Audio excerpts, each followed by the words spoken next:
La carta del apóstol Pablo a los Gálatas, capítulo 1.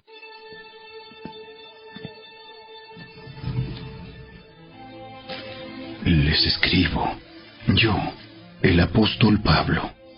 No fui nombrado apóstol por ningún grupo de personas, ni por ninguna autoridad humana, sino por Jesucristo mismo, y por Dios Padre, quien levantó a Jesús de los muertos. Todos los hermanos de este lugar se unen a mí para enviar esta carta que escribo a las iglesias de Galacia. Que Dios Padre y nuestro Señor Jesucristo les concedan gracia y paz. Tal como Dios nuestro Padre lo planeó, Jesús entregó su vida por nuestros pecados para rescatarnos de este mundo de maldad en el que vivimos. A Dios sea toda la gloria, por siempre y para siempre. Amén. Me escandaliza que ustedes estén apartándose tan pronto de Dios, quien los llamó a sí mismo por medio de la amorosa misericordia de Cristo. Están siguiendo un evangelio diferente que aparenta ser la buena noticia, pero no lo es en absoluto. Están siendo engañados por los que a propósito distorsionan la verdad acerca de Cristo. Si alguien, ya sea nosotros o incluso un ángel del cielo, les predica otra buena noticia diferente de la que nosotros les hemos predicado, que le caiga la maldición de Dios. Repito lo que ya hemos dicho. Si alguien predica otra buena noticia distinta de la que ustedes han recibido, que esa persona sea maldita. Queda claro que no es mi intención ganarme el favor de la gente, sino el de Dios. Si mi objetivo fuera agradar a la gente, no sería un siervo de Cristo. Amados hermanos, quiero que entiendan que el mensaje del Evangelio que predico no se basa en un simple razonamiento humano. No recibí mi mensaje de ninguna fuente humana, ni nadie me lo enseñó. En cambio, lo recibí por revelación directa de Jesucristo. Ustedes saben cómo me comportaba cuando pertenecía a la religión judía y cómo perseguí con violencia la iglesia de Dios. Hice todo lo posible por destruirla. Yo superaba ampliamente a mis compatriotas judíos en mi celo por las tradiciones de mis antepasados. Pero aún antes de que yo naciera, Dios me eligió y me llamó por su gracia maravillosa. Luego, le agradó revelarme a su Hijo para que yo proclamara a los gentiles la buena noticia acerca de Jesús. Cuando esto sucedió, no me apresuré a consultar con ningún ser humano. Tampoco subí a Jerusalén para pedir consejo de los que eran apóstoles antes que yo. En cambio, me fui a la región de Arabia y después regresé a la ciudad de Damasco. Luego, 3 años más tarde, fui a Jerusalén para conocer a Pedro y me quedé 15 días con él. El único otro apóstol que conocí en esos días fue Santiago, el hermano del Señor. Declaro delante de Dios que no es mentira lo que les escribo. Después de esa visita, me dirigí al norte, a las provincias de Siria y Cilicia, y aún así, las iglesias en Cristo que están en Judea todavía no me conocían personalmente. Todo lo que sabían de mí era lo que la gente decía. El que antes nos perseguía, ahora predica la misma fe que trataba de destruir. Y alababan a Dios por causa de mí.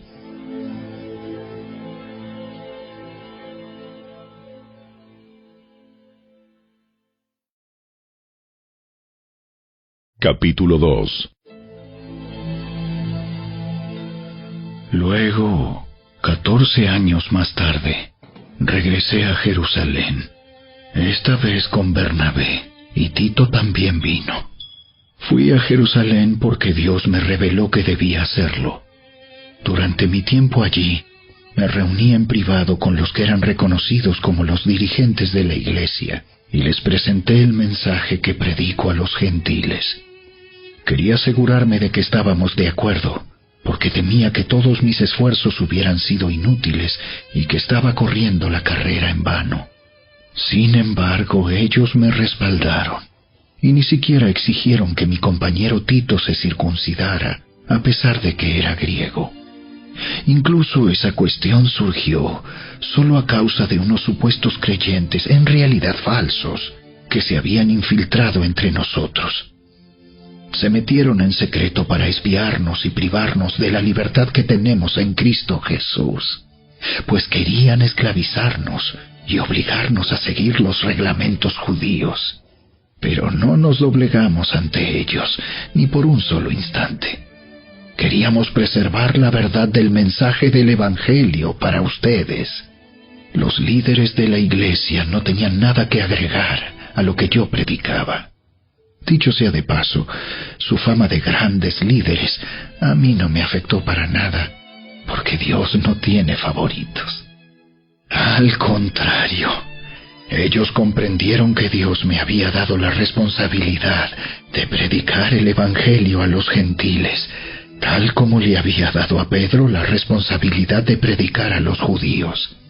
Pues el mismo Dios que actuaba por medio de Pedro, apóstol a los judíos, también actuaba por medio de mí, apóstol a los gentiles.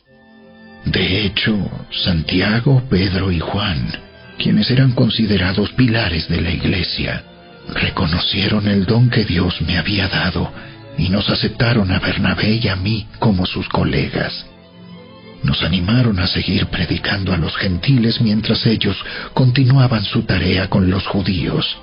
La única sugerencia que hicieron fue que siguiéramos ayudando a los pobres, algo que yo siempre tengo deseos de hacer. Pero cuando Pedro llegó a Antioquía, tuve que enfrentarlo cara a cara, porque él estaba muy equivocado en lo que hacía. Cuando llegó por primera vez, Pedro comía con los creyentes gentiles, quienes no estaban circuncidados.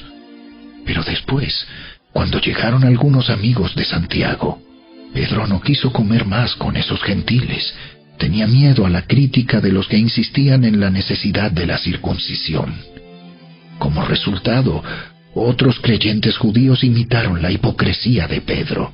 E incluso Bernabé se dejó llevar por esa hipocresía. Cuando vi que ellos no seguían la verdad del mensaje del Evangelio, le dije a Pedro delante de todos los demás: si tú, que eres judío de nacimiento, dejaste a un lado las leyes judías y vives como un gentil, ¿por qué ahora tratas de obligar a estos gentiles a seguir las tradiciones judías? Tú y yo somos judíos de nacimiento. No somos pecadores, como los gentiles.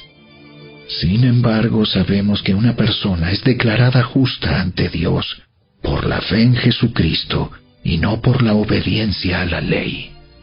Y nosotros hemos creído en Cristo Jesús para poder ser declarados justos ante Dios por causa de nuestra fe en Cristo, y no porque hayamos obedecido la ley. Pues nadie jamás será declarado justo ante Dios mediante la obediencia a la ley. Pero supongamos que intentamos ser declarados justos ante Dios por medio de la fe en Cristo, y luego se nos declara culpables por haber abandonado la ley. ¿Acaso esto quiere decir que Cristo nos ha llevado al pecado? Por supuesto que no. Más bien, soy un pecador si vuelvo a construir el viejo sistema de la ley que ya eché abajo.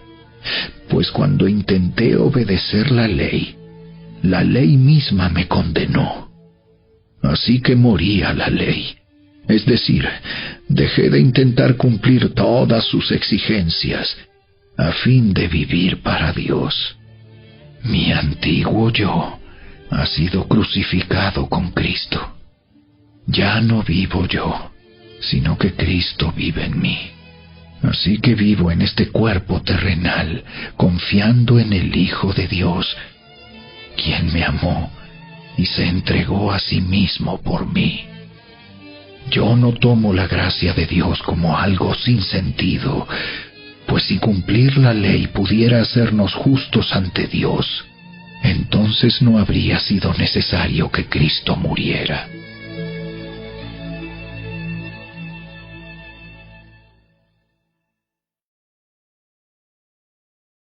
Capítulo 3. ¡Ay, Gálatas tontos! ¿Quién los ha hechizado? Pues el significado de la muerte de Jesucristo se les explicó con tanta claridad, como si lo hubieran visto morir en la cruz. Déjenme hacerles una pregunta. ¿Recibieron al Espíritu Santo por obedecer la ley de Moisés? ¡Claro que no!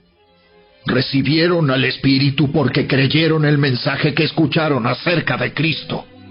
¿Será posible que sean tan tontos después de haber comenzado su nueva vida en el Espíritu? ¿Por qué ahora tratan de ser perfectos mediante sus propios esfuerzos? ¿Acaso han pasado por tantas experiencias en vano? No puede ser que no les hayan servido para nada. Vuelvo a preguntarles, ¿acaso Dios les da al Espíritu Santo y hace milagros entre ustedes porque obedecen la ley? Por supuesto que no. Es porque creen el mensaje que oyeron acerca de Cristo. Del mismo modo, Abraham le creyó a Dios y Dios lo consideró justo debido a su fe. Así que los verdaderos hijos de Abraham son los que ponen su fe en Dios. Es más, las Escrituras previeron este tiempo en el que Dios declararía justos a los gentiles por causa de su fe. Dios anunció esa buena noticia a Abraham hace tiempo, cuando le dijo: Todas las naciones serán bendecidas por medio de ti. Así que todos los que ponen su fe en Cristo participan de la misma bendición que recibió Abraham por causa de su fe. Sin embargo, los que dependen de la ley para hacerse justos ante Dios están bajo la maldición de Dios, porque las Escrituras dicen: maldito es todo el que no cumple ni obedece cada uno de los mandatos que están escritos en el libro de la ley de Dios. Queda claro, entonces, que nadie puede hacerse justo ante Dios por tratar de cumplir la ley, ya que las Escrituras dicen: es por medio de la fe que el justo tiene vida. El camino de la fe es muy diferente del camino de la ley, que dice: es mediante la obediencia a la ley que una persona tiene vida. Pero Cristo nos ha rescatado de la maldición dictada en la ley. Cuando fue colgado en la cruz, cargó sobre sí la maldición de nuestras fechorías. Pues está escrito: maldito todo el que es colgado en un madero. Mediante Cristo Jesús, Dios bendijo a los gentiles con la misma bendición que le prometió a Abraham, a fin de que los creyentes pudiéramos recibir por medio de la fe al Espíritu Santo prometido. Amados hermanos, el siguiente es un ejemplo de la vida diaria. Así como nadie puede anular ni modificar un acuerdo irrevocable, tampoco en este caso. Dios ha dado las promesas a Abraham y a su hijo. Y noten que la Escritura no dice a sus hijos, como si significara muchos descendientes. Más bien dice a su Hijo. Y eso sin duda se refiere a Cristo. Lo que trato de decir es lo siguiente: el acuerdo que Dios hizo con Abraham no podía anularse 430 años más tarde, cuando Dios le dio la ley a Moisés, porque Dios estaría rompiendo su promesa Pues si fuera posible recibir la herencia por cumplir la ley, entonces esa herencia ya no sería el resultado de aceptar la promesa de Dios. Pero Dios, por su gracia, se la concedió a Abraham mediante una promesa. Entonces, ¿para qué se entregó la ley? Fue añadida a la promesa para mostrarle a la gente sus pecados. Pero la intención era que la ley durara solo hasta la llegada del Hijo prometido. Por medio de ángeles, Dios entregó su ley a Moisés, quien hizo de mediador entre Dios y el pueblo. Ahora bien, un mediador es de ayuda si dos o más partes tienen que llegar a un acuerdo. Pero Dios, quien es uno solo, no usó ningún mediador cuando le dio la promesa a Abraham. ¿Hay algún conflicto entonces entre la ley de Dios y las promesas de Dios? De ninguna manera. Si la ley pudiera darnos vida nueva, nosotros podríamos hacernos justos ante Dios por obedecerla. Pero las Escrituras declaran que todos somos prisioneros del pecado. Así que recibimos la promesa de libertad que Dios hizo únicamente por creer en Jesucristo. Antes de que se nos abriera el camino de la fe en Cristo, estábamos vigilados por la ley. Nos mantuvo en custodia protectora, por así decirlo, hasta que fuera revelado el camino de la fe. Dicho de otra manera, la ley fue nuestra tutora hasta que vino Cristo. Nos protegió hasta que se nos declarara justos ante Dios por medio de la fe. Y ahora que ha llegado el camino de la fe, ya no necesitamos que la ley sea nuestra tutora, pues todos ustedes son hijos de Dios por la fe en Cristo Jesús, y todos los que fueron unidos a Cristo en el bautismo se han puesto a Cristo como si se pusieran ropa nueva. Ya no hay judío ni gentil, esclavo ni libre, hombre ni mujer, porque todos ustedes son uno en Cristo Jesús. Y ahora que pertenecen a Cristo, son verdaderos hijos de Abraham, son sus herederos, y la promesa de Dios a Abraham les pertenece a ustedes.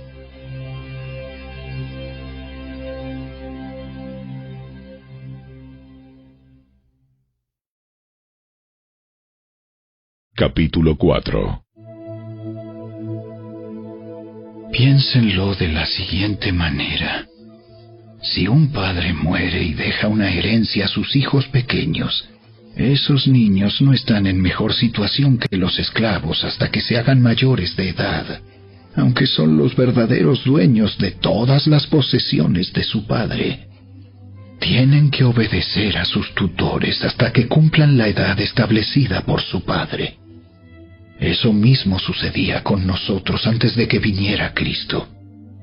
Éramos como niños. Éramos esclavos de los principios espirituales básicos de este mundo.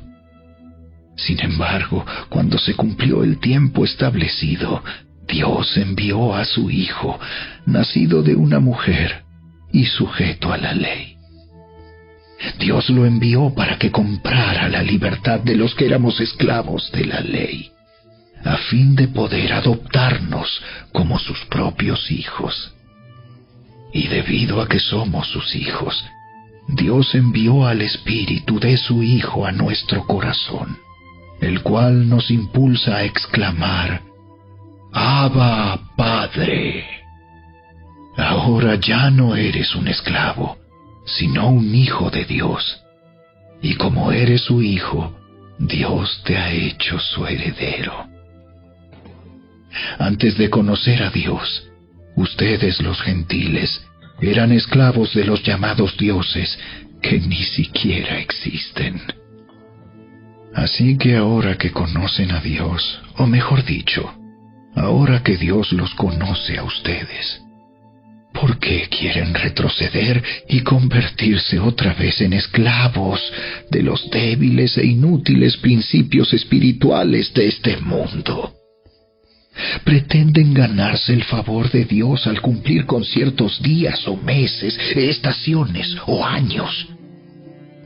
Temo por ustedes. Quizá todo el arduo trabajo que hice entre ustedes fue en vano. Amados hermanos, les ruego que vivan como yo, libres de esas cosas, pues yo llegué a ser como ustedes, los gentiles, libre de esas leyes. Ustedes no me trataron mal cuando les prediqué por primera vez. Sin duda, recordarán que yo estaba enfermo la primera vez que les llevé la buena noticia. Aunque mi condición los tentaba a no aceptarme, ustedes no me despreciaron ni me rechazaron. Todo lo contrario, me recibieron y me cuidaron como si yo fuera un ángel de Dios o incluso el mismo Cristo Jesús. ¿Dónde ha ido a parar el espíritu de alegría y de gratitud que antes tenían? Estoy seguro de que ustedes se hubieran arrancado los propios ojos para dármelos de haber sido posible. ¿Acaso ahora me volví su enemigo porque les digo la verdad?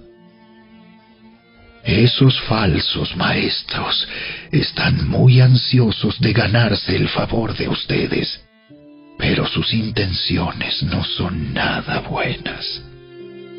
Lo que quieren es aislarlos de mí para que ustedes solo les presten atención a ellos. Si alguien quiere hacer cosas buenas por ustedes, no hay ningún problema, pero que lo haga en todo tiempo, no solo cuando estoy con ustedes. Oh, mis hijos queridos, siento como si volviera a sufrir dolores de parto por ustedes. Y seguirán hasta que Cristo se forme por completo en sus vidas. Desearía estar con ustedes en este momento para poder hablarles en otro tono, pero estando tan lejos, no sé qué más puedo hacer para ayudarlos. Díganme ustedes, los que quieren vivir bajo la ley, ¿saben lo que en realidad dice la ley? Las Escrituras dicen que Abraham tuvo 2 hijos, uno de la mujer esclava y el otro de su esposa, quien había nacido libre. El nacimiento del hijo de la esclava fue el resultado de un intento humano por lograr que se cumpliera la promesa de Dios. Pero el nacimiento del hijo de la libre fue la manera en que Dios cumplió su promesa. Esas 2 mujeres son una ilustración de los 2 pactos de Dios. La primera mujer, Agar, representa el monte Sinaí, donde el pueblo recibió la ley que los hizo esclavos. Y ahora Jerusalén es igual que el monte Sinaí, en Arabia, porque la ciudad y sus hijos viven bajo la esclavitud de la ley. Pero la otra mujer, Sara, representa la Jerusalén celestial. Ella es la mujer libre y es nuestra madre. Como dijo Isaías: Alégrate, oh mujer sin hijos, tú que nunca diste a luz. Ponte a gritar de alegría, tú que nunca tuviste dolores de parto, pues la mujer desolada ahora tiene más hijos que la que vive con su esposo. Y ustedes, amados hermanos, son hijos de la promesa igual que Isaac, pero ahora son perseguidos por los que quieren que cumplan la ley, tal como Ismael, el hijo que nació del esfuerzo humano, persiguió a Isaac, el Hijo que nació por el poder del Espíritu. Pero ¿qué dicen las Escrituras al respecto? Echa fuera a la esclava y a su hijo, porque el hijo de la mujer esclava no compartirá la herencia del hijo de la mujer libre. Así que, amados hermanos, no somos hijos de la mujer esclava, somos hijos de la mujer libre.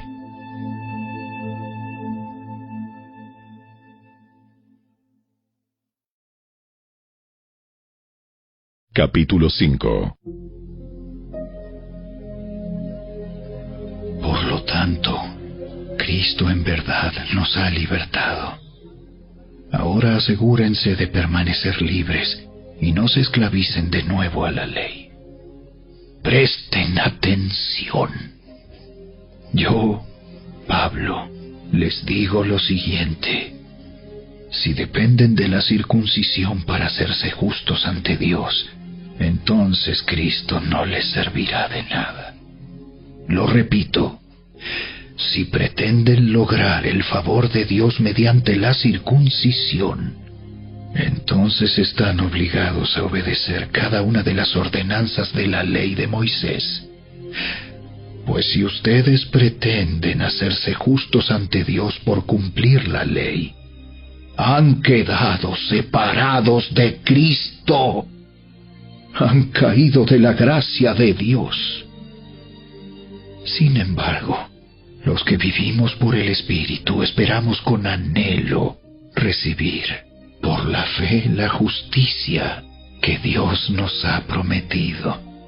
Pues una vez que depositamos nuestra fe en Cristo Jesús, de nada sirve estar o no circuncidado.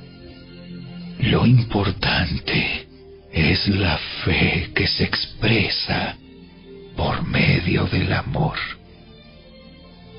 Ustedes corrían muy bien la carrera.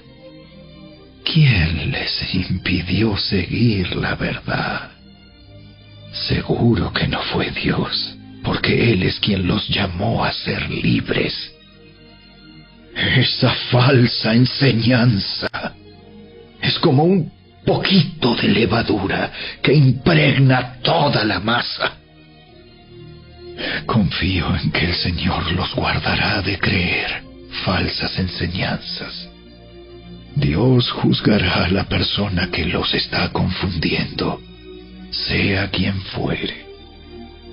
Amados hermanos, si yo todavía predicara que ustedes deben circuncidarse, como algunos dicen que hago, ¿por qué entonces aún se me persigue? Si ya no predicara que la salvación es por medio de la cruz de Cristo, nadie se ofendería. Cómo me gustaría que esos perturbadores que quieren mutilarlos a ustedes mediante la circuncisión se mutilaran ellos mismos. Pues ustedes, mis hermanos, han sido llamados a vivir en libertad. Pero no usen esa libertad para satisfacer los deseos de la naturaleza pecaminosa. Al contrario, usen la libertad para servirse unos a otros por amor. Pues toda la ley puede resumirse en un solo mandato: ama a tu prójimo como a ti mismo. Pero si están siempre mordiéndose y devorándose unos a otros, tengan cuidado. Corren peligro de destruirse unos a otros.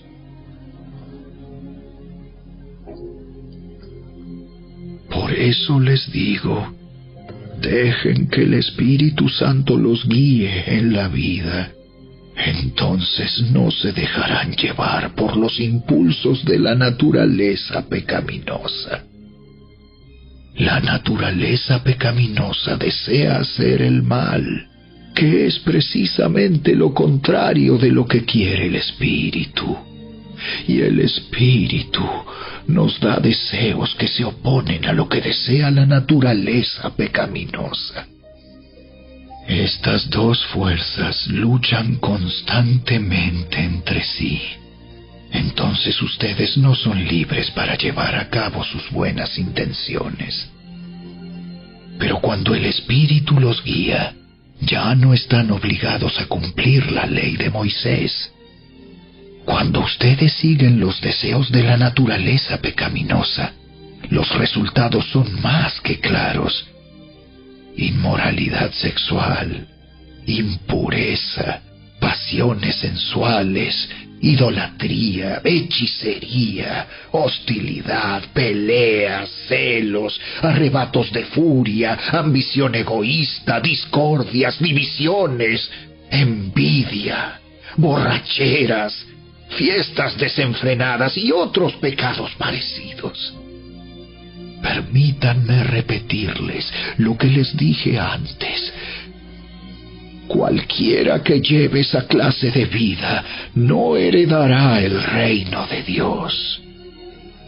En cambio, la clase de fruto que el Espíritu Santo produce en nuestra vida es amor, alegría, paz, paciencia, gentileza, bondad, fidelidad, humildad y control propio. No existen leyes contra esas cosas. Los que pertenecen a Cristo Jesús han clavado en la cruz las pasiones y los deseos de la naturaleza pecaminosa y los han crucificado allí. Ya que vivimos por el Espíritu, sigamos la guía del Espíritu en cada aspecto de nuestra vida. No nos hagamos vanidosos, ni nos provoquemos unos a otros, ni tengamos envidia unos de otros.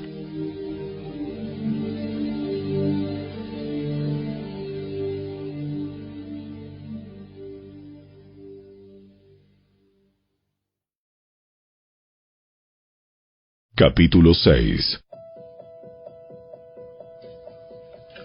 Amados hermanos, si otro creyente está dominado por algún pecado, ustedes, que son espirituales, deberían ayudarlo a volver al camino recto con ternura y humildad. Y tengan mucho cuidado de no caer ustedes en la misma tentación. Ayúdense a llevar los unos las cargas de los otros y obedezcan de esa manera la ley de Cristo. Si te crees demasiado importante para ayudar a alguien, solo te engañas a ti mismo. No eres tan importante. Presta mucha atención a tu propio trabajo, porque entonces obtendrás la satisfacción de haber hecho bien tu labor y no tendrás que compararte con nadie. Pues cada uno es responsable de su propia conducta. Los que reciben enseñanza de la palabra de Dios deberían proveer a las necesidades de sus maestros, compartiendo todas las cosas buenas con ellos. No se dejen engañar. Nadie puede burlarse de la justicia de Dios. Siempre se cosecha lo que se siembra. Los que viven solo para satisfacer los deseos de su propia naturaleza pecaminosa cosecharán de esa naturaleza destrucción y muerte. Pero los que viven para agradar al Espíritu, del Espíritu, cosecharán vida eterna. Así que no nos cansemos de hacer el bien. A su debido tiempo cosecharemos numerosas bendiciones si no nos damos por vencidos. Por lo tanto, siempre que tengamos la oportunidad, hagamos el bien a todos, en especial a los de la familia de la fe. Fíjense que uso letras grandes para escribirles de mi propio puño y letra estas últimas palabras. Los que tratan de obligarlos a circuncidarse lo hacen para quedar bien con otros. No quieren ser perseguidos por enseñar que solo la cruz de Cristo salva. Ni siquiera los que luchan a favor de la circuncisión cumplen toda la ley. Solo quieren que ustedes se circunciden para poder jactarse de ello y decir a todos que ustedes son sus discípulos. En cuanto a mí, que nunca me jacte de otra cosa que no sea la cruz de nuestro Señor Jesucristo. Debido a esa cruz, mi interés por este mundo fue crucificado, y el interés del mundo por mí también ha muerto. No importa si fuimos o no circuncidados, lo importante es que hayamos sido transformados en una creación nueva. Que la paz y la misericordia de Dios sean con todos los que viven según ese principio. Ellos son el nuevo pueblo de Dios. De ahora en adelante, que nadie me cause problemas con esas cosas, pues yo llevo en mi cuerpo cicatrices que muestran que pertenezco a Jesús. Amados hermanos, que la gracia de nuestro Señor Jesucristo sea con el espíritu de cada uno de ustedes. Amén.